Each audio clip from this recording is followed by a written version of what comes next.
The sound of expensive cutlery against fine china filled the private dining room at Salvatore's.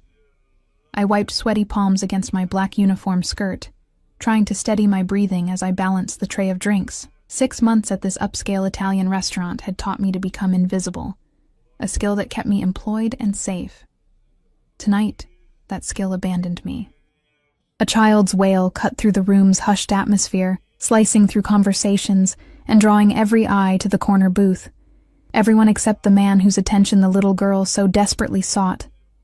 I'd noticed them when they arrived, the girl in a velvet dress that probably cost more than my monthly rent, and him, the man everyone called Mr. Castellano, though I'd heard others whisper Adriano when they thought no one was listening.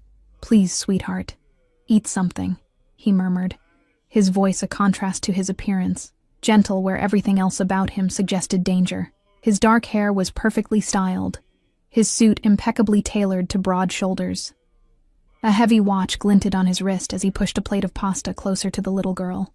She shook her head, dark curls bouncing, her tiny face crumpling further. I shouldn't have been watching so intently. Shouldn't have lingered, but something in the girl's eyes, desperate and sad, held me in place a moment too long. "Is there a problem with my daughter's food?"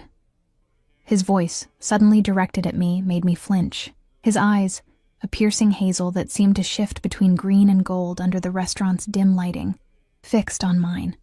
No, sir," I stammered, lowering my gaze immediately.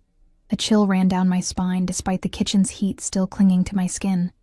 Marco, the restaurant owner, had warned all staff about Mr. Castellano. "Treat him like royalty," he'd said, "and pretend you don't see or hear anything." I'd understood the unspoken warning. The man controlled half the city through businesses that had nothing to do with fine dining.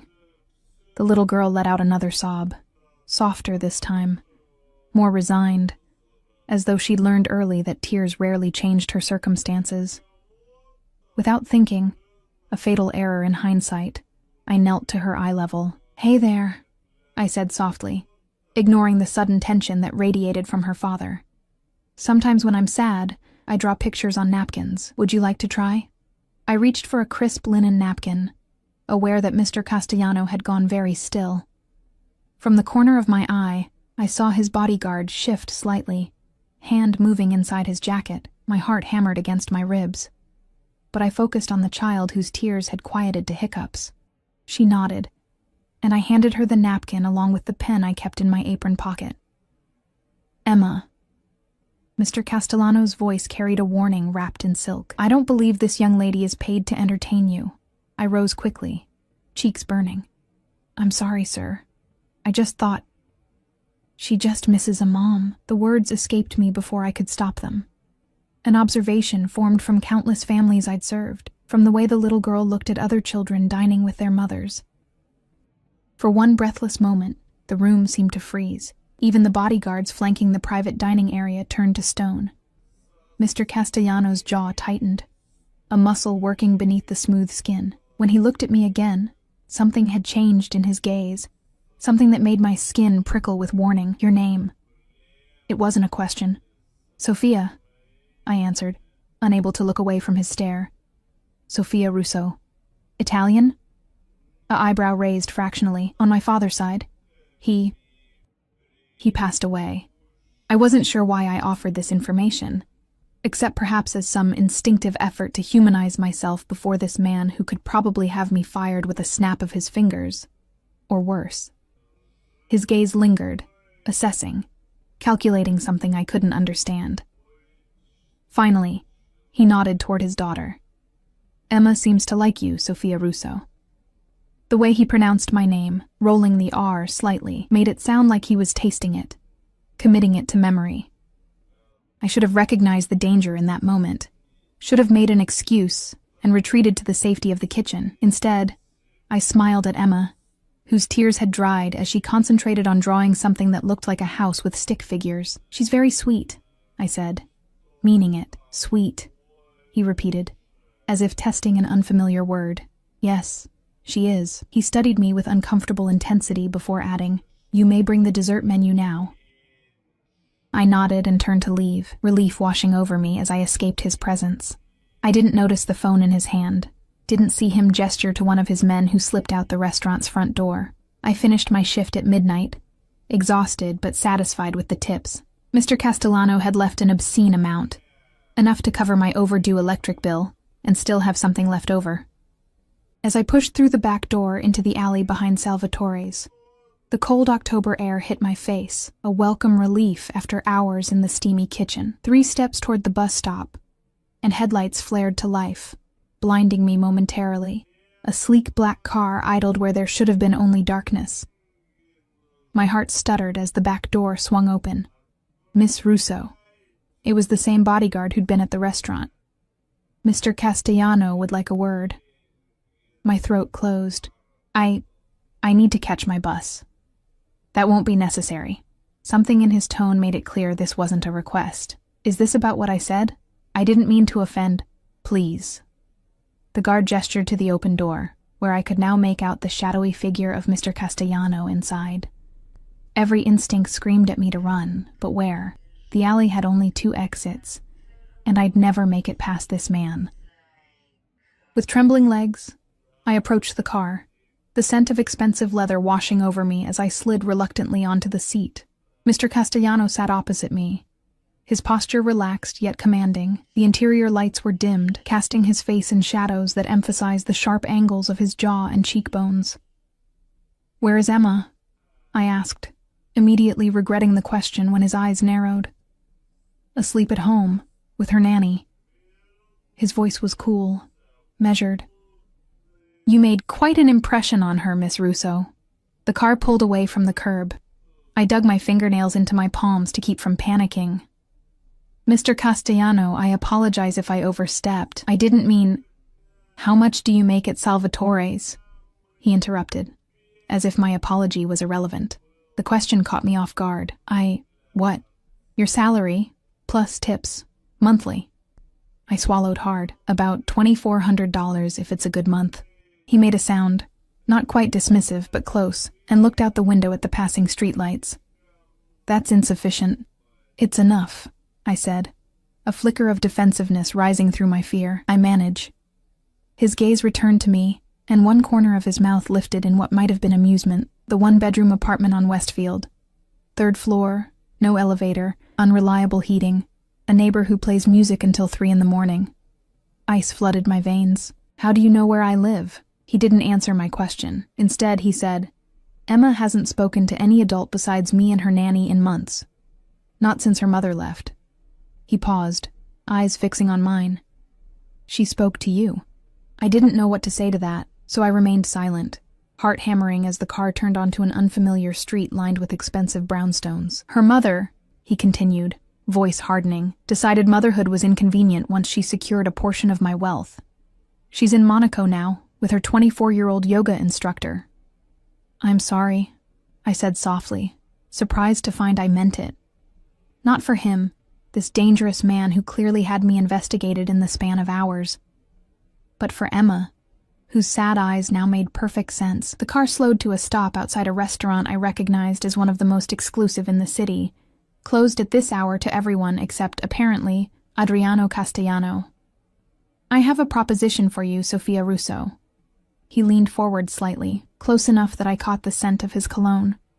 "Something expensive and subtle. You will have dinner with me, and we'll discuss Emma's future. And yours." Confusion replaced some of my fear. Her future? I don't understand. Emma needs consistency. She needs someone who sees her, really sees her, as you did tonight. His eyes, unreadable in the dim light, stayed fixed on mine. She needs a mother figure. Realization dawned slowly, absurdly.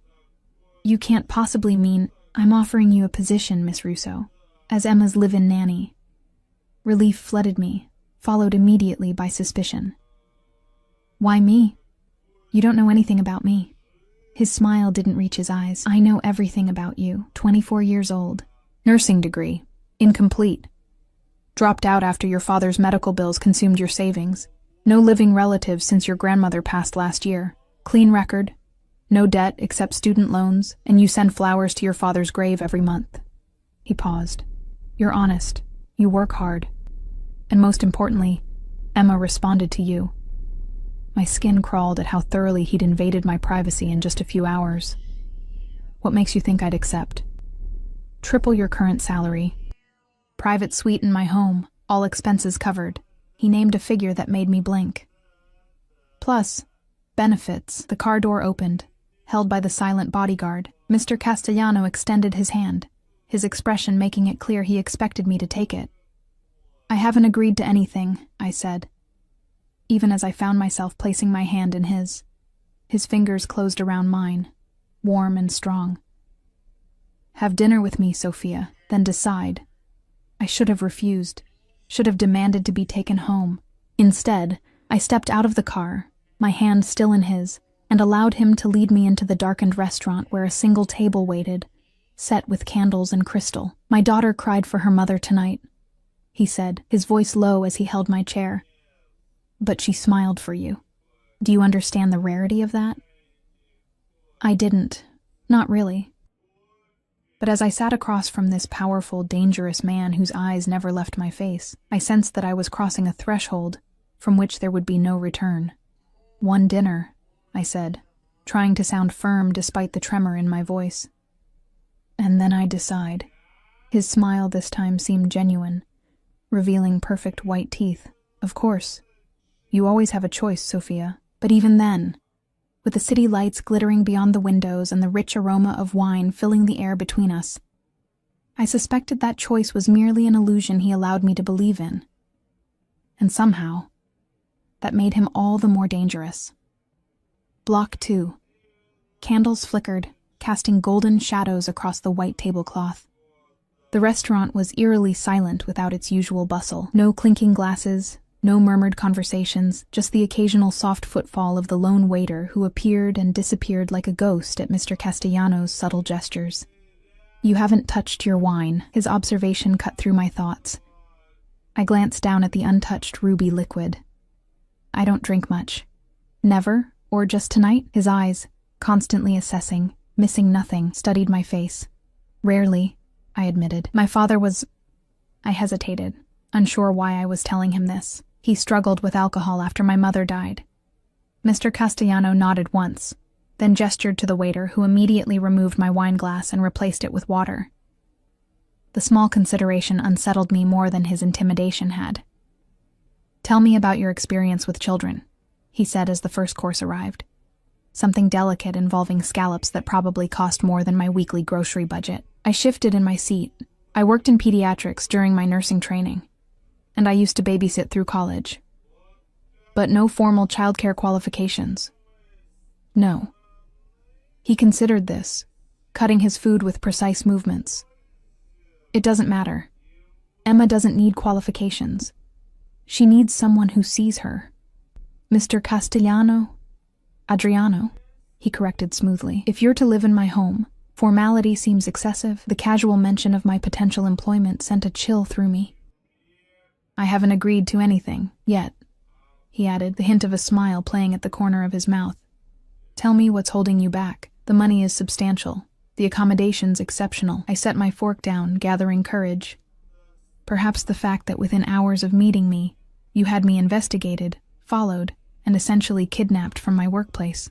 His expression didn't change, but something flickered in his eyes. Amusement, perhaps. Kidnapped?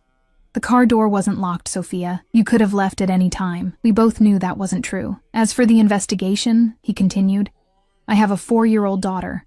Would you expect me to invite someone into her life without verification? Put that way, it sounded almost reasonable. Almost. Your reputation precedes you, I said carefully. I've heard things about your business dealings. Have you? It wasn't a question. His tone remained pleasant, but the temperature in the room seemed to drop several degrees. I pushed on, recklessness born of fear giving me courage. They say you control half the import business in the city, that politicians and police chiefs are on your payroll, that people who cross you disappear. His expression remained impassive. And you believe everything you hear? I believe in smoke and fire. He set his cutlery down with deliberate care. My business interests are diverse, Sophia. Some operate in gray areas of the law, I won't insult your intelligence by claiming otherwise. His gaze locked with mine, but Emma exists in a separate realm.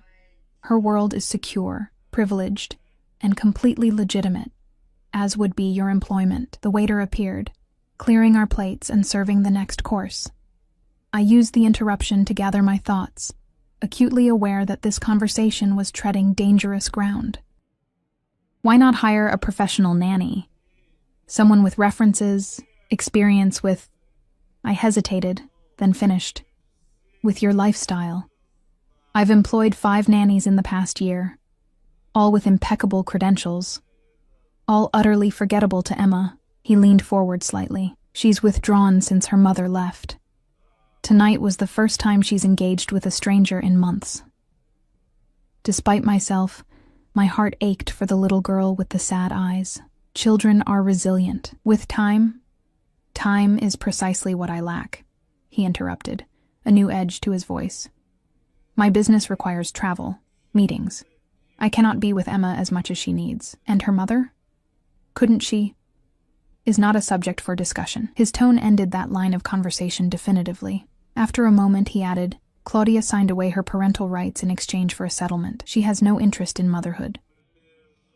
I thought of the little girl drawing silently on a napkin, and anger flared unexpectedly. How could anyone abandon their child like that? Something changed in his expression. Approval, perhaps. Indeed.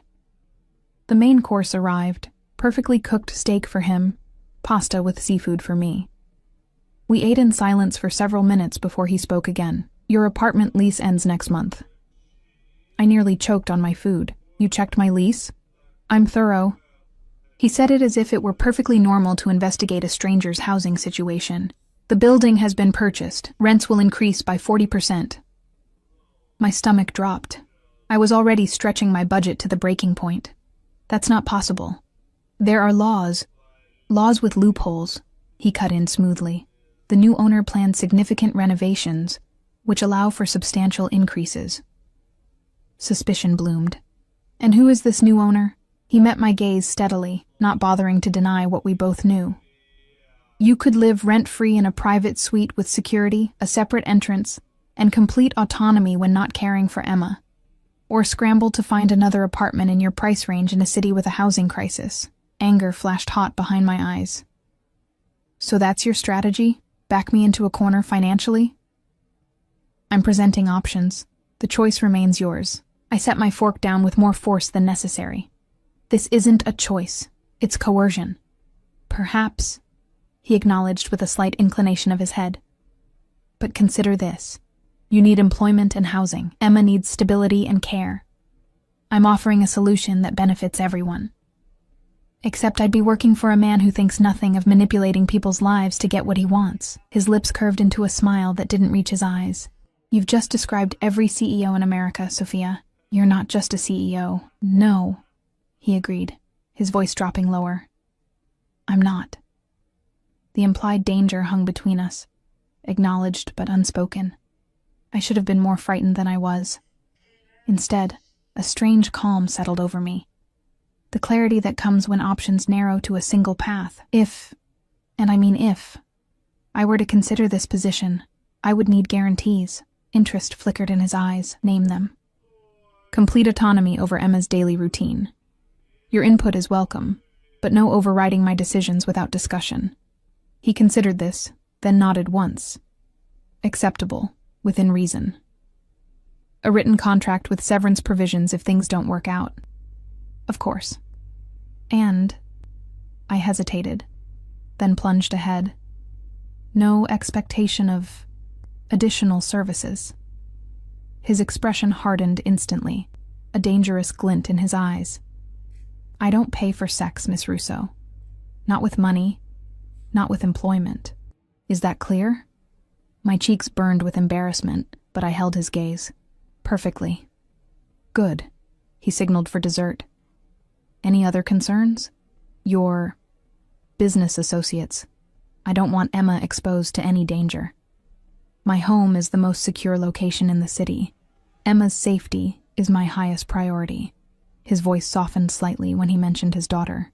She has never been, and will never be exposed to the less savory aspects of my business dealings. Dessert arrived, something chocolate and decadent that I barely tasted.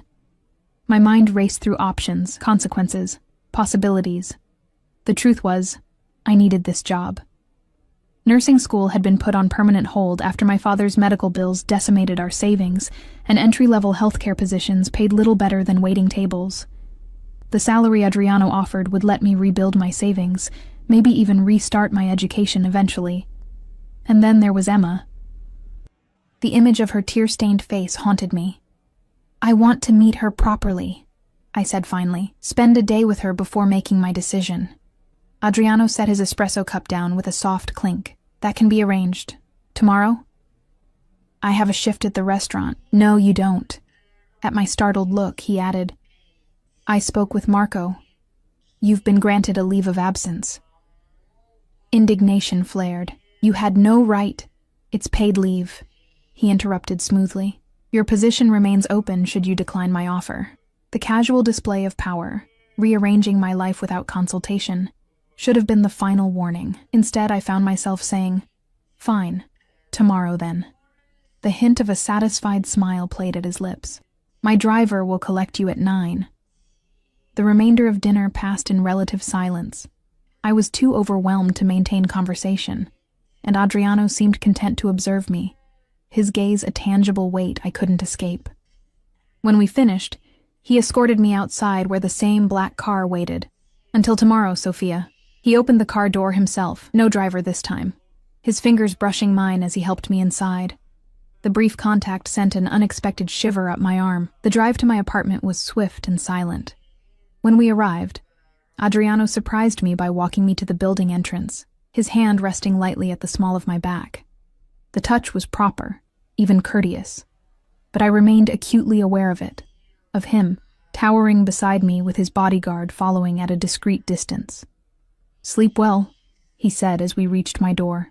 His eyes, amber in the hallway's poor lighting, lingered on my face. Tomorrow will be illuminating. I slipped inside without responding, locking the door and leaning against it, heart pounding. What had I gotten myself into? Sleep evaded me that night. I tossed in my narrow bed, mind cycling through the evening's events. By dawn, I'd convinced myself to call it off, to tell Adriano Castellano that I couldn't accept his offer regardless of the financial consequences. Then I checked my bank account. A deposit had been made at 3 a.m. The amount, precisely 3 months of my salary at Salvatore's, was labeled consultation fee. It was exactly enough to cover my overdue bills, with enough left to float me until I found another job if necessary. The message was clear.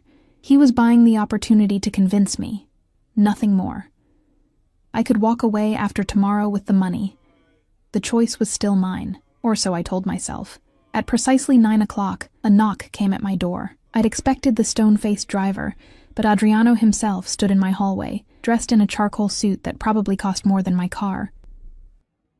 Unlike the previous night, Emma stood beside him, her small hand engulfed in his, her dark eyes regarding me with solemn curiosity. "Good morning, Sophia," Adriano said, his gaze sweeping over my simple jeans and sweater with unreadable assessment. "Hi," Emma whispered, her voice so soft I almost missed it. I knelt to her level, smiling. "Hello, Emma. I like your dress." It was pale blue with embroidered butterflies. Beautiful but practical for a child. Not the formal attire she'd worn at the restaurant. She studied me for a long moment, then asked, "Are you going to be my new nanny?" The directness caught me off guard. I glanced up at Adriano, who watched our interaction with intense focus. "I'm not sure yet," I answered honestly. "I thought maybe we could spend the day together first, to see if we get along." She considered this with a seriousness no 4-year-old should possess, then nodded once. "Okay." As I rose, Adriano's eyes met mine over his daughter's head. "Thank you for agreeing to today," he said quietly. Something in his tone, a vulnerability at odds with his powerful presence, made me wonder if the great Adriano Castellano was actually nervous about my decision. "I haven't agreed to anything permanent," I reminded him. "Yet," he said, echoing his word from dinner. His confidence should have irritated me, but there was something almost playful in his tone, a lightness I hadn't witnessed before. Emma tugged at his hand. "Daddy, can we go to the park?" Adriano's expression softened as he looked down at his daughter. Perhaps Sophia would prefer something else for today. Both pairs of eyes turned to me, one hopeful, one assessing. I smiled at Emma. "The park sounds perfect." She didn't smile back, but some of the wariness left her eyes. Adriano nodded once, seemingly pleased, and gestured toward the elevator. "Shall we?" As we walked down the hallway, I realized my neighbor's door was ajar, curious eyes peering through the crack. By tonight, the entire building would know I'd left with the intimidating man in the expensive suit and the silent bodyguard who materialized behind us. I wondered if I would be coming back. The park, as it turned out, was a private botanical garden normally closed to the public on Mondays. Somehow I wasn't surprised that such rules didn't apply to Adriano Castellano. The guard at the gate had simply nodded respectfully as our car approached, swinging the ornate iron gates open without a word. "Do you always get special access to closed venues?" I asked as we walked along a stone path, bordered by late-blooming roses. Emma had run slightly ahead, though I noticed she never strayed far from her father's sight. Adriano's mouth curved slightly. "Time and money open most doors." "And those that don't open?" His eyes, warm amber in the morning sunlight, flickered to mine. "Those require more creative solutions." I suppressed a shiver at the implication, and focused on Emma instead. She moved with purpose toward a small pond, where koi fish swam lazy circles beneath lily pads. When we caught up, she was kneeling at the edge, watching the fish with rapt attention. "They know me," she said without looking up. "They remember I feed them." Adriano reached into his pocket and produced a small container of fish food pellets. The practiced motion suggested this was a familiar ritual. He handed it to Emma, who carefully sprinkled a few pellets onto the water's surface. Instantly, the pond erupted with activity as orange and white fish competed for the offering. "We come here every Monday," Adriano explained, his voice pitched for my ears only. "It's her favorite place." I watched as Emma meticulously distributed the food, ensuring every section of the pond received equal attention. There was something methodical in her movements that seemed beyond her years, a precision that mirrored her father's careful control. "She's very detail-oriented," I observed. Pride flickered across Adriano's face. "She notices everything. Like her father," I said before I could stop myself. His gaze sharpened on my face. "You're observant yourself, Sophia." We fell silent, watching Emma complete her feeding ritual. When she finished, she carefully closed the container and returned it to her father, who pocketed it with a murmured, "Thank you, Piccola." "She speaks Italian?" I asked, as Emma returned to studying the fish. "Some." "Her mother," he paused, his expression hardening momentarily, "wasn't interested in maintaining her heritage. I've been teaching her since her mother left them." He didn't need to finish the sentence. "I know some Italian," I offered. "My grandmother insisted, said our heritage shouldn't die with geography." Something like approval flickered in his eyes. "Your grandmother was a wise woman." We continued walking, Emma occasionally darting ahead to examine flowers or insects before returning to our orbit. I noticed how Adriano's bodyguards, there were 3 today, maintained a discreet distance, positioned to monitor all approaches to our location without intruding on our bubble of privacy. "They're always with you?" I asked, nodding subtly toward the men. "Always," he confirmed without elaboration. "Even at home?" "The property is secure. Inside the house we have privacy." His gaze met mine. "You would never feel observed." The implication that he'd sensed my concern about living under constant surveillance was unsettling. Was I that transparent, or was he that adept at reading people? "Daddy, I'm hungry," Emma announced, appearing suddenly at his side. Adriano checked his watch. Platinum, I noticed, not gold like most men would choose. "Right on schedule," he said with warm affection that transformed his stern features. To me, he added, "She's extremely punctual. Lunch is always at 11:30. The observation might have seemed trivial, but I recognized it for what it was. He was sharing his daughter's patterns, her preferences, testing my response to her needs. We settled at a small pavilion where, Remarkably, a table had already been set with a light lunch. I wondered how many staff had been coordinated to create this seemingly effortless day, how many people worked invisibly to smooth Adriano Castellano's path through the world. Emma sat beside her father rather than across from him, I noticed. Their movements showed practiced coordination, him cutting her sandwich into precise triangles, her waiting patiently without having to ask. They functioned as a unit, these two, with understanding born of shared routine. "Do you like tuna salad, Sophia?" Emma asked unexpectedly, studying me with those serious dark eyes so like her father's. "I do," I answered, surprised by the direct question from the previously reticent child. She nodded as if confirming a theory. "Daddy said you might. That's why we have it today." I glanced at Adriano, who was focused on pouring Emma's apple juice with careful precision. Another piece of information he'd somehow gathered about me, another reminder of how thoroughly he'd investigated my life. "Your daddy is very thoughtful," I said neutrally. Emma considered this. "He remembers everything important." Something in the way she said it, with absolute conviction, tugged at my heart. This little girl trusted her father completely, saw his attention to detail as evidence of care rather than control. And perhaps for her, it was. As we ate, Emma gradually emerged from her shell, offering small observations about the gardens, the fish, the butterfly she'd seen earlier. She didn't smile often, but when she did, her entire face transformed, and so did her father's. In those moments, watching Adriano's expression soften as he responded to his daughter's rare joy, I glimpsed the man beneath the intimidating exterior. After lunch, Emma asked if she could show me her favorite flowers. Adriano nodded, and she slipped her small hand into mine with surprising confidence. The gesture, so simple yet so telling, wasn't lost on her father, whose eyes tracked our joined hands with an unreadable expression. Emma led me along winding paths, pointing out particular blooms with the expertise of a frequent visitor. Her knowledge was impressive for a 4-year-old. She knew names, colors, which ones attracted butterflies. Occasionally, she would glance back to ensure her father was still following at a discreet distance, relaxing visibly when she confirmed his presence. "These are the prettiest," she declared finally, stopping before a bed of late-blooming dahlias in vibrant pinks and purples. I knelt beside her. "They're beautiful. Do you know what they're called?" "Dahlias," she said confidently. "Daddy says they mean dignity and elegance." I glanced back at Adriano, surprised.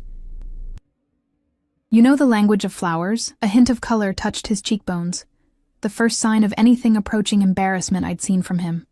"My mother was a florist," he said simply. The unexpected glimpse into his past fascinated me more than it should have. Before I could ask more, Emma tugged my hand again. "Can I show you the secret garden?" she asked, her voice hushed with importance. I looked to Adriano, who nodded permission. "The Japanese garden," he explained. "It's her special place." Emma led us down a secluded path to a small garden enclosed by bamboo. Inside, a miniature landscape of carefully arranged rocks, moss, and pruned trees created an atmosphere of tranquil seclusion. A tiny waterfall trickled over stones into a small pool where a single golden koi swam in solitary splendor. "His name is Emperor," Emma informed me solemnly. "He's too big to live with the other fish. They were afraid of him." I sat on a stone bench, watching as she knelt by the pool, speaking softly to the fish in what sounded like a mixture of English and Italian. The metaphor wasn't lost on me. The powerful golden fish, separated from others, living in privileged isolation. Adriano sat beside me, leaving a respectful distance between us. For several minutes, we simply watched Emma in comfortable silence. "She's remarkable," I said finally, meaning it. "Yes." The simple agreement carried layers of pride, love, and perhaps concern. "She's also lonely," I added quietly. He didn't deny it. "Yes." "No friends her age?" His jaw tightened slightly. "Security concerns make play dates complicated. She'll begin private school next fall, with appropriate safeguards. Another year of isolation for a child already withdrawn." The thought made my chest ache. Children need social interaction to develop normally, I said, professional training overriding my caution about challenging him. Even with security concerns, there must be safe ways to provide that. Instead of bristling at my implicit criticism, Adriano turned to study my face. That's precisely why you're here, Sophia. I recognize my limitations. Emma needs more than I can provide alone. The honesty in his admission disarmed me. Here was this powerful man, acknowledging a vulnerability, not in himself, but in his ability to give his daughter everything she needed. It humanized him in a way that all his wealth and power had not. I'm not a miracle worker, I warned. And I'm not a replacement for her mother. I'm not asking you to be either, he replied. Just be Sophia, the woman who saw my daughter when no one else did. Before I could respond, Emma returned to us, her mission with Emperor the Fish complete. She climbed onto the bench between us, her small body fitting naturally into the space as if it had been reserved for her. Can we get ice cream now? She asked, looking up at her father with expectation that suggested this, too, was part of their Monday ritual. Adriano checked his watch again, a gesture I was beginning to recognize as a cornerstone of his carefully structured world. It's ice cream time, he agreed, standing and offering one hand to Emma, who took it immediately. After a moment's hesitation, he extended his other hand to me. The gesture felt weighted with significance beyond simple assistance from the bench. I placed my fingers in his, noting how they disappeared into his warm grip, how easily his strength could envelop me. The small Italian gelateria was, like the garden, closed to the public, but miraculously open for us. The elderly proprietor greeted Adriano with respectful familiarity and Emma with grandfatherly affection, pinching her cheek gently and asking about La Principessa's day in heavily accented English. Emma ordered stracciatella without hesitation. Adriano declined with a small shake of his head when the owner looked to him expectantly. When my turn came, I asked for pistachio, earning an approving nod from the old man. Signor Castellano's mother, she always order pistachio, he told me with a wink. Good choice, good choice. I glanced at Adriano, who had gone very still, his expression unreadable. Another piece of the puzzle that was this complicated man, a mother who loved flowers and pistachio gelato, a mother he clearly still missed, judging by the fleeting shadow that crossed his face. We sat at a small table while Emma methodically enjoyed her ice cream, occasionally offering her father a spoonful which he accepted with grave courtesy. The ritual struck me as poignant, a child caring for her parent in the small way she could. Would you like to try mine? I asked her impulsively, offering a small spoonful of the pale green gelato. She considered the offer with characteristic seriousness, then nodded. After tasting, she declared, "It's good, but not as good as mine," with such matter-of-fact certainty that I laughed. The sound seemed to startle both her and her father. Emma's eyes widened slightly, and Adriano's gaze sharpened on my face with sudden intensity, as though my laughter was a rare bird he was trying to catalog. "What's funny?" Emma asked, curiosity overriding shyness. "Just your honesty," I explained. "It's refreshing." She tilted her head. "Daddy says we should always be honest." I raised an eyebrow at Adriano, unable to resist. "Always?" His lips curved slightly. "Within reason," he amended, eyes holding mine with unexpected warmth. As Emma returned to her ice cream, Adriano leaned closer to me, his voice pitched for my ears only. "You're good with her." The simple observation shouldn't have pleased me as much as it did. She makes it easy. She's a wonderful child. "And your decision?" he asked, the question casual, but his eyes intense. "Have you reached one?" I hesitated, watching Emma carefully scoop the last bit of gelato from her cup. Despite all my reservations about Adriano Castellano and his world, I couldn't deny the connection I felt with his daughter, or her obvious need for someone who could bridge the isolation her father's position forced upon her. "I have conditions," I said finally, "beyond what we discussed last night." Interest flickered in his gaze. "Name them." "Emma needs social interaction with children her age. Supervised playdates, activity classes, something to prepare her for school next year." He considered this, then nodded once. "With appropriate security measures. She needs routine but also spontaneity, flexibility, Room to be a child. Agreed. And I need certain guarantees about my position in your household. I met his gaze directly. I won't be treated as a servant or an employee in front of her. If I'm to provide a nurturing presence in her life, I need to be respected as such. Something that might have been approval flickered in his eyes. You'll have the status of a family member, Sophia. My staff will be instructed accordingly. Emma finished her ice cream and looked between us curiously, sensing the importance of our quiet conversation. Adriano smoothly transitioned back to her, asking if she'd enjoyed her treat. As she nodded, I noticed a small smudge of chocolate on her cheek. Without thinking, I dampened my napkin with water and reached to clean her face. It was such a natural, maternal gesture that I didn't realize its significance until I caught Adriano watching me with an expression I couldn't quite decipher. Something between satisfaction and an emotion far more complex. There, I said, finishing the small task. All clean. Emma touched her cheek where my hand had been, then gave me a tiny, precious smile. Thank you, Sophia. In that moment, looking into her hopeful eyes, I knew my decision was made. Whether wisdom or folly, I couldn't walk away from this child. You're welcome, Emma, I replied, my decision settling into certainty. When I glanced at Adriano, the knowing look in his eyes told me he'd read my capitulation before I'd even spoken it aloud. He'd won, and we both knew it. Yet somehow, it didn't feel like surrender. The transition into Adriano Castellano's world happened with the same efficient precision that seemed to characterize everything in his life. Within 3 days of our ice cream at the gelateria, I had signed a meticulously detailed contract, packed my meager belongings, and been installed in what Adriano casually referred to as your suite in his sprawling Manhattan penthouse. Suite was an understatement. The space, larger than my entire apartment, included a bedroom with a king-sized bed draped in linens finer than any I'd ever touched, a sitting room with a wall of bookshelves already stocked with nursing texts and child development books, a luxurious bathroom with a soaking tub, and a small private balcony overlooking Central Park. The rooms had been freshly painted in soft blues and creams, furnished with elegant but comfortable pieces that somehow matched my personal taste, despite my never having discussed it.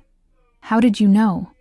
I asked Adriano when he showed me the space, running my fingers along the spines of medical texts I'd been unable to afford when I left nursing school. He shrugged slightly, hands in his pockets as he watched me explore. You mentioned nursing school. The books seemed practical. But it wasn't just the books. It was everything. The colors, the reading nook by the window, the absence of modern artwork that dominated the rest of his sleek, contemporary home. My space felt warm, personal. You had my apartment photographed, I realized suddenly. You copied my style. A hint of color touched his cheekbones, that rare glimpse of something approaching embarrassment.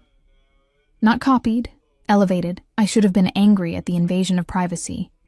Instead, I found myself oddly touched by the effort, the attention to detail.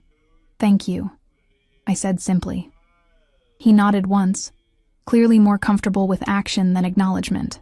Emma's room is through that door. He indicated a connecting door on the far wall. My suite is at the end of the hall. The staff quarters are downstairs. The layout wasn't lost on me. I'd been placed in the family wing, not with the other employees. Another statement of my ambiguous position in this household. That first night, after helping Emma with her bedtime routine, bath, stories, the precise arrangement of stuffed animals that had to be just so, I sat on my new balcony, wrapped in a cashmere throw I could never have afforded, and wondered what I'd gotten myself into. The city sprawled before me, lights twinkling in the autumn darkness. Somewhere far below, people went about their ordinary lives, unaware of the rarefied world I'd stepped into. A world of privilege and danger so intertwined, they had become indistinguishable. A soft knock at my door pulled me from my thoughts. Adriano stood in the hallway, a bottle of wine and 2 glasses in his hands. He'd changed from his usual suit into dark jeans and a gray cashmere sweater that made him look younger, less intimidating, though no less commanding. I thought you might be having second thoughts, he said, his perception once again unnervingly accurate. May I come in? I hesitated only briefly before stepping aside. He moved past me, his cologne, subtle and expensive, briefly enveloping me as he passed. You don't drink, he remembered, pausing. I can bring something else. Wine is fine occasionally, I said, surprised by his consideration. Especially on nights like this, he nodded and continued to the balcony, setting the glasses on the small table. As he poured, I noticed the label, something French and undoubtedly costly. "How is Emma settling in?" he asked, handing me a glass as I took the seat opposite him. "She's excited to have me here," I said honestly, "though I think she's still uncertain about where I fit." "That makes two of us," he murmured, so quietly I almost missed it. I studied him over the rim of my glass. In the dim light, with the city glittering behind him, Adriano Castellano looked almost vulnerable, a man navigating unfamiliar territory. "I meant to ask," I said, "where is Emma's regular nanny? The one you mentioned at the restaurant?" "Mrs. Patel tendered her resignation last week. She's returned to London for family reasons." His tone was neutral, but something in his eyes made me wonder if those family reasons had been financially incentivized to create this vacancy at precisely the right moment. "Convenient timing," I observed. The corner of his mouth lifted slightly. "Isn't it?" I sipped my wine, unwilling to pursue that particular thread. "Emma mentioned piano lessons tomorrow." He nodded. "Tuesdays and Thursdays at 4. Her teacher comes here." "What else should I know about her schedule?" "It's all in the folder on your desk. Daily routines, activities, preferences, medical information." At my raised eyebrow, he added, "I told you I'm thorough. So, I'm learning." I hesitated, then asked the question that had been bothering me since I'd arrived. "The staff, do they know why I'm here? What you expect of me?" Adriano studied me over his wineglass. "They know you're Emma's caregiver and that you're to be treated with the respect accorded to family. And what exactly does that mean in practice?" He considered the question with characteristic precision. "It means you have authority over matters concerning Emma. It means your requests are prioritized. It means you answer to me, and only to me." The last statement hung between us, laden with implications that made my pulse quicken. I changed the subject. "Emma mentioned her mother today. Asked if I knew her." Adriano's expression hardened instantly. "What did you tell her?" "The truth. That I'd never met her mother, but that I was here to take care of her now." I watched his reaction carefully. "She's going to have questions, Adriano. Children need to process loss." He set his glass down with controlled precision. "Claudia abandoned her daughter for a younger man and a life free of responsibility." "What exactly would you suggest I tell Emma about that?" The bitterness in his voice revealed more than he likely intended. Whatever had happened between Adriano and his ex-wife had left wounds that hadn't healed. "Age-appropriate truth," I said gently. "That sometimes adults make choices that hurt the people they love, that it wasn't Emma's fault, that she's still loved and wanted." He was silent for a long moment, looking out over the city. Finally, he said, "I've never lied to my daughter. I don't intend to start. Truth isn't always kind. Neither is life." His gaze returned to mine, intense in the dim light. "But we protect those we care about as best we can, don't we?" The question felt weighted with meaning beyond our discussion of Emma. Before I could respond, his phone vibrated. He glanced at it, his expression shifting subtly. "I have to take this," he said, rising. "Business." I nodded, watching as he stepped into my sitting room to answer the call in rapid Italian, his tone shifting to something harder, more commanding than the voice he used with Emma or me. This, I realized, was a glimpse of the other Adriano, the one who controlled businesses in gray areas of the law. The call was brief. When he returned, he seemed to have settled something complex, with just a few words. Power radiated from him, like heat from a banked fire. "You should get some rest," he said, gathering the wine glasses. "Emma rises early." 5:30, I confirmed, having already learned this detail from her schedule. "Will you be joining us for breakfast?" Something like regret crossed his face. "Not tomorrow. I have early meetings." As he turned to leave, I found myself asking, "Is it always like this, the separate lives?" He paused at the door, looking back at me with an unreadable expression. "What do you mean?" "You and Emma. Living parallel lives under one roof." His jaw tightened. "My work requires certain compartmentalization. She misses you," I said simply. "Even when you're here." I expected anger at my presumption. Instead, he seemed to consider my words carefully. "I'm doing my best, Sophia," he said finally, a rare admission of imperfection. "Perhaps that's why you're here." With that, he was gone, leaving me with more questions than answers about the complicated man who was now my employer. The days settled into a rhythm. Emma and I breakfasted together each morning in the sunny kitchen nook, Adriano joining us when his schedule permitted, which was less often than I would have liked for Emma's sake. Mornings were for educational activities, reading, numbers, simple science experiments that made her serious face light up with wonder. Afternoons brought scheduled lessons or outings, always with security hovering at a discreet distance. Adriano and I developed our own routine of evening debriefings, usually on my balcony if weather permitted. He would arrive precisely at 9 after Emma was asleep, sometimes with wine, sometimes with tea. We would discuss Emma's day, her progress, her needs. Gradually, these conversations extended beyond his daughter to books, current events, even tentative personal revelations.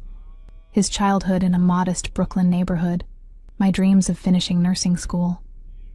I learned that beneath the intimidating exterior was a mind of extraordinary breadth and precision. He could discuss literature, history, or medicine with equal facility. He read constantly, applied ruthless analysis to every problem, and possessed a memory that bordered on photographic. In another life, he might have been a surgeon or a scholar. 2 weeks into my new position, I initiated a change to Emma's routine that I knew might meet with resistance. "I'd like to enroll her in a children's art class," I told Adriano during our evening meeting. His expression grew cautious. "What kind of class?" "At the community center in Brooklyn Heights. It's for 4 to 6-year-olds once a week. Painting, clay, basic creative expression. A public class," he said, his tone making it clear what he thought of the idea. "Yes, with other children. Real children. Not just the carefully vetted offspring of your business associates." I met his gaze directly. "She needs this, Adriano. She's too isolated." His jaw tightened. "You know the security concerns." "I do, and I've already spoken with Michael about the logistics." Michael, I'd learned, was his head of security, the stone-faced man who'd been in the car that first night. "The center can be secured. Proper protocols can be established." Adriano's eyebrows rose slightly. "You discussed this with my security chief before me?" "I did my homework before presenting the proposal," I said evenly. "Isn't that what you would do?" A hint of amusement flickered in his eyes. "Using my own methods against me, Sophia?" "Learning from the best," I countered. He studied me for a long moment, then nodded once. "I'll consider it." Coming from Adriano, it was practically capitulation. I pressed my advantage. "There's one other thing. Emma's birthday is next month." "I'm aware," he said dryly. "She should have a proper party, with other children." Now his expression closed entirely. "Absolutely not. The security risks can be managed," I interrupted. "A small group, thoroughly vetted. Here, where you control the environment. And where would these children come from? Emma has no friends her age. She will, after starting art class," I pointed out. "And there are children of your business associates. Your legitimate business associates," I emphasized. "She deserves this, Adriano, a normal childhood experience." He was silent for a long moment, conflict evident in his expression. Finally, he said, 3 children, maximum, and Michael oversees all security arrangements personally." I smiled, knowing it was the best I would get. "Thank you." He waved off my gratitude with a slight gesture. "Don't thank me yet. If there's the slightest security concern, it will be canceled immediately." "Understood." As he rose to leave, he paused, looking down at me with an odd expression. "You're changing things, Sophia, more than I anticipated. Is that a problem?" I asked, suddenly uncertain. "No," he said after a moment. "It's why you're here." The art class proved transformative for Emma. Though initially shy and reluctant to interact with the other children, by the 3rd session, she had formed a tentative friendship with a girl named Lily, whose father, I later learned, was an investment banker with peripheral connections to Adriano's legitimate businesses. The connection had been thoroughly vetted by Michael, who now accompanied us to every class along with another security team member. Lily asked if I can come to her house. Emma informed me one afternoon as we rode home in the town car, her latest watercolor masterpiece carefully preserved in a folder on her lap. I glanced at Michael, whose impassive expression revealed nothing. That sounds like fun. I'll discuss it with your father. Emma's eyes, so serious for a child her age, studied my face. He'll say no. The simple certainty in her voice broke my heart a little. You don't know that, sweetheart. He always says no to going to other people's houses. Because of security, she said, the adult word sounding incongruous from her small mouth. I reached across to squeeze her hand. Let me talk to him, okay? Sometimes grown-ups can be persuaded to change their minds. She looked skeptical but nodded, returning her attention to the passing scenery. That evening, I brought up the invitation during our balcony meeting. As I expected, Adriano's immediate response was negative. It's not possible, he said flatly. Unknown location, too many variables, insufficient control. Lily's father is James Peterson. You know him, I pointed out. From what Michael tells me, he's been thoroughly investigated and has legitimate business connections to your shipping company. Adriano's eyes narrowed. Michael has been rather forthcoming with you. He understands what I'm trying to do for Emma. And what is that, exactly? I met his gaze steadily. Give her as normal a childhood as possible within the constraints of your world. For a long moment, he simply looked at me, something unreadable shifting in his eyes. Then, unexpectedly, he asked, would you go with her? Of course, I said, surprised by the question. And Michael, plus 2 additional security. I blinked. You're saying yes? I'm saying I'll consider it, he corrected, if you agree to certain conditions, such as? You stay with her at all times. Michael conducts a full security sweep before her arrival. The visit is limited to 2 hours, maximum. And he hesitated, then finished. I want to meet the parents first. It was more concession than I'd expected. Thank you, I said softly. This means a lot to Emma. Something flickered across his face. Vulnerability, perhaps, or uncertainty. Does she really believe I always say no? The question caught me off guard with its hint of genuine hurt. She's 4, Adriano. Children see patterns and make simple conclusions. He nodded slowly, processing this. I'll make the arrangements to meet the Petersons. Perhaps dinner here next week. I hid my surprise at how quickly he was moving on this. Emma will be thrilled. As he rose to leave, he paused, looking down at me with an intensity that made my pulse quicken. You're good for her, Sophia. Better than I anticipated. The compliment warmed me more than it should have. She makes it easy. She's an extraordinary child. Yes, he agreed, his voice softening the way it only did when he spoke of his daughter. She is. As he turned to go, his hand brushed mine, the contact brief, but electric. For a moment, neither of us moved, the unexpected touch hanging between us like a question neither was prepared to ask. Then he was gone, leaving me alone with the night sky and the unsettling realization that Adriano Castellano was becoming more than just my employer. The dinner with the Petersons proved surprisingly normal, if one ignored the security suite beforehand and the staff who moved with practiced invisibility around us.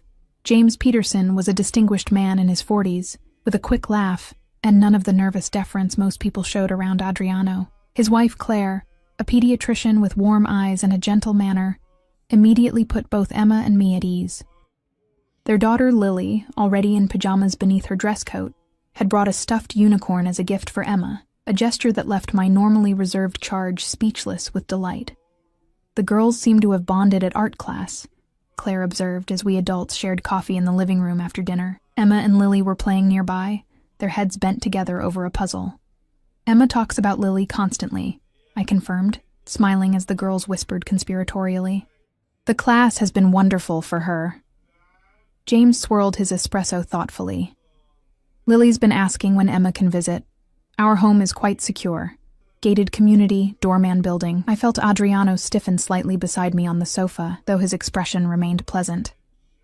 Security is a particular concern for my family, he said smoothly. I'm sure you understand. Claire exchanged a glance with her husband. Of course. In your position. The unspoken acknowledgement of Adriano's reputation hung briefly in the air before Claire gracefully changed subjects. Emma mentioned a birthday coming up. Perhaps we could arrange something around that time? I held my breath, watching Adriano navigate this normal parental exchange that was clearly unfamiliar territory for him. "Actually," he said after a moment, "Emma will be having a small celebration here. We'd be pleased if Lily could attend." The invitation, delivered with the same gravity he might use for a business proposition, made me hide a smile behind my coffee cup. "That would be lovely," Claire replied warmly. "Lily will be thrilled." By the evening's end, it was settled. Lily would come to Emma's birthday celebration, and Emma would be permitted a closely supervised playdate at the Petersons' apartment the following week. Watching Adriano shake hands with James at the door, I felt a small surge of victory. One small step toward normalcy for Emma. "That wasn't so terrible, was it?" I asked lightly, as we stood together in the hallway after our guests departed. Adriano's mouth curved slightly. "The doctor was interrogating me," I laughed. "Claire? She was just making conversation." "She was assessing whether I'm a fit parent," he corrected, though without heat. "The questions about Emma's routine, her schooling plans, her pediatrician, those weren't casual inquiries." I hadn't noticed the pattern, but now that he mentioned it, Claire had asked several questions that could be interpreted that way. "She's a pediatrician. Professional interest. Professional concern," he countered, though he seemed more amused than offended. "She was determining whether the dangerous Mr. Castellano is raising his daughter appropriately." The self-awareness in his tone surprised me. "And her verdict?" "Reserving judgment, but leaning favorable," he replied dryly. "Thanks largely to you. Me. Your presence reassures her, a normal, nurturing influence in Emma's life." His eyes held mine. "She's not wrong." The simple acknowledgement warmed me. "I'm glad it went well, for Emma's sake." "Yes," he agreed, gaze shifting to where his daughter had fallen asleep on the sofa, the stuffed unicorn clutched tightly in her arms. "For Emma." As I moved to lift the sleeping child, Adriano stepped forward. "I'll take her." I watched as he gathered Emma into his arms with practiced gentleness, her small body curling instinctively against his chest. The contrast, this dangerous man cradling his daughter with such care, never failed to move me. "I can get her ready for bed," I offered as we walked toward her room. "No," he said softly. "I'll do it tonight."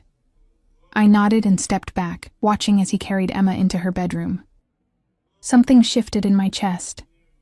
A tightening, a warming that I wasn't ready to examine too closely. The playdate at the Petersons went smoothly, despite Adriano checking his phone for security updates every 15 minutes. Emma returned flushed with excitement, chattering about Lily's room, their games, the cookies they'd decorated. For days afterward, she seemed lighter somehow, as if the simple experience of playing in another child's home had opened a door she hadn't known existed.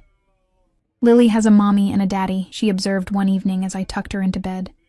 "And a baby brother." "She does," I agreed, smoothing her dark curls away from her forehead. Emma was quiet for a moment, her small face serious in the dim light from her bedside lamp. "Do you think my mommy will ever come back?" The question pierced me. We'd had variations of this conversation before, but never so direct. "I don't think so, sweetheart," I said gently, choosing honesty as Adriano and I had agreed. "Sometimes when grown-ups leave, they don't come back." She nodded, accepting this with a resignation no 4-year-old should possess. "That's what Daddy says too." "Your daddy loves you very much," I reminded her, "and so do I."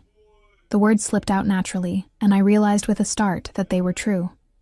In the 3 months I'd been living in the Castellano household, this solemn child had completely captured my heart. Emma studied my face carefully.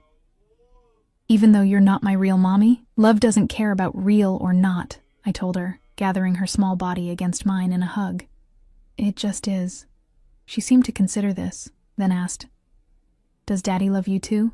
The innocent question caught me completely off guard. "What makes you ask that, sweetie?" "He looks at you different," she said with a child's simple observation. "And he smiles more when you're here." I felt heat rise to my cheeks. "Your daddy and I are friends. We both care about you very much." She accepted this non-answer with a small nod, already drifting towards sleep. I kissed her forehead and slipped from the room, troubled by her perception and by my own confused feelings. The truth was, something had been shifting between Adriano and me for weeks, Our evening conversations had grown longer, more personal. His customary reserve softened around me in small, subtle ways.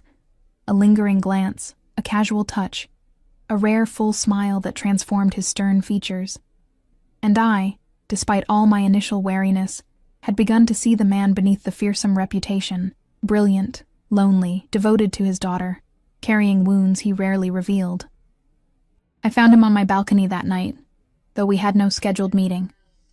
He stood looking out over the city, hands in his pockets, lost in thought until I joined him.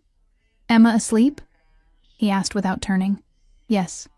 She had an interesting question tonight." "Oh?" Now he glanced at me, profile sharp against the city lights. "She wanted to know if you love me." I watched his reaction carefully, saw the slight stiffening of his shoulders, the careful control that settled over his expression. "Children are remarkably perceptive," he said after a moment. "They see patterns," I agreed. "She says you look at me differently." Now he turned fully to face me, amber eyes intent in the dim light. "And how do I look at you, Sophia?" My pulse quickened under his steady gaze.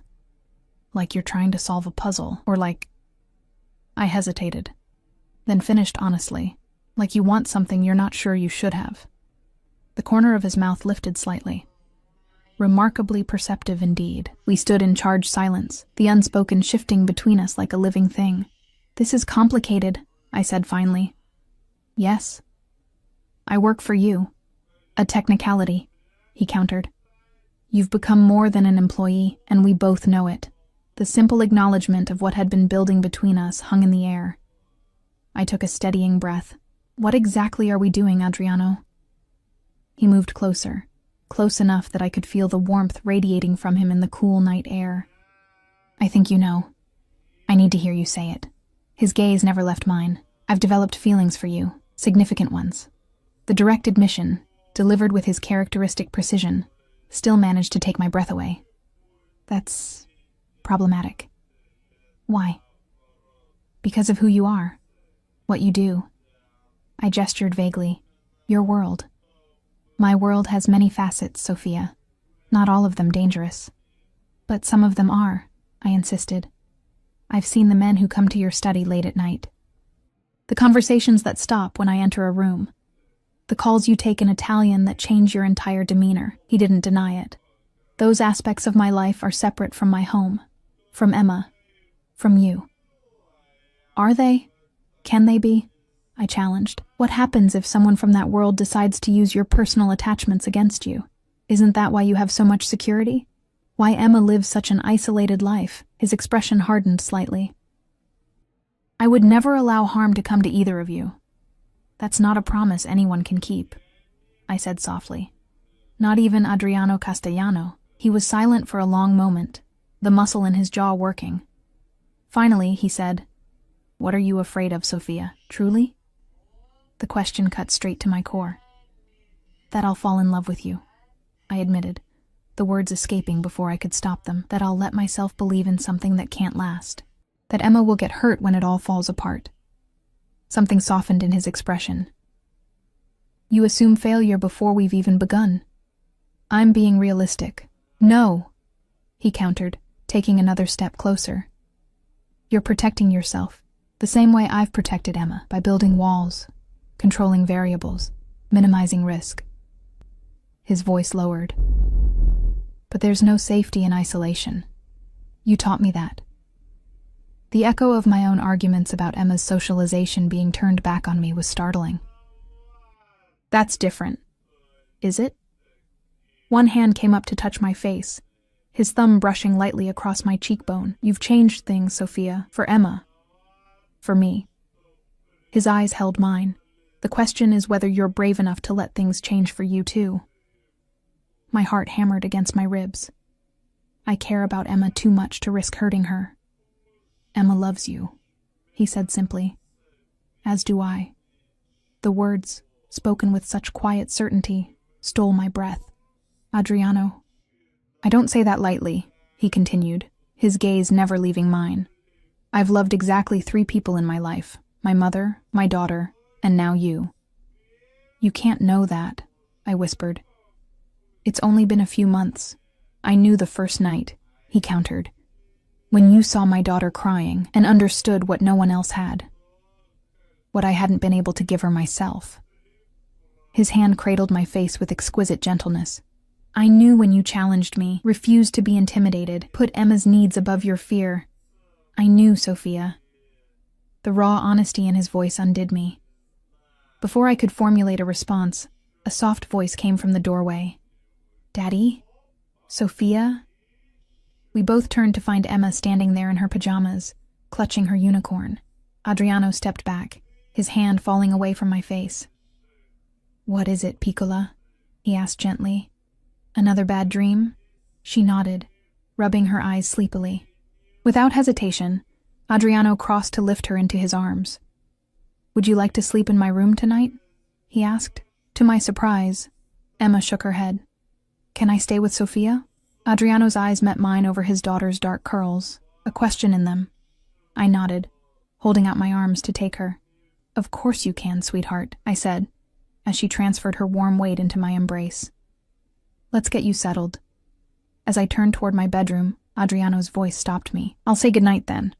Something in his tone, a careful neutrality that didn't quite hide his disappointment, made me turn back. "You could read her a story," I offered. "She always sleeps better after one of your stories." The invitation hung between us, laden with meaning beyond the simple words.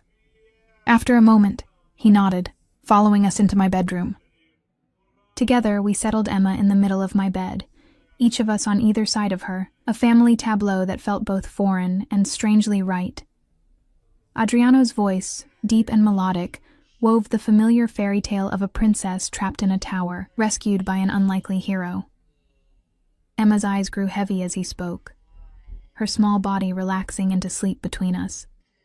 When the story ended, we sat in comfortable silence, watching our daughter, for she had become ours somehow, in these months together, sleep peacefully. "Stay," I said quietly, meeting his gaze over Emma's sleeping form. "Just to sleep. Just for tonight." Understanding filled his eyes, that this was a beginning, tentative but real. He nodded once and stretched out beside Emma, one arm protectively cradling her small body. I turned off the lamp and lay down on Emma's other side, our small family cocooned in darkness and possibility. Across the sleeping child, Adriano's hand found mine, fingers intertwining. "Whatever comes," he whispered, "we face it together. The three of us." It wasn't a traditional happy ending. There were still complications, dangers, uncertain futures to navigate. But as I looked at Adriano's face in the dim light, softer now, at peace, and felt Emma's steady breathing between us, I knew I had found my place in this unexpected family. "Together," I agreed, squeezing his hand. 6 months later, Emma got her birthday wish when Adriano and I were married in a small ceremony in the Japanese garden where I'd first seen the real man behind the fearsome reputation. She stood beside us in a blue dress, sprinkled with embroidered butterflies, beaming as she became officially what she'd been in her heart for months: our daughter. Life with Adriano wasn't always easy. There were still late-night calls, mysterious meetings, aspects of his business that remained closed to me.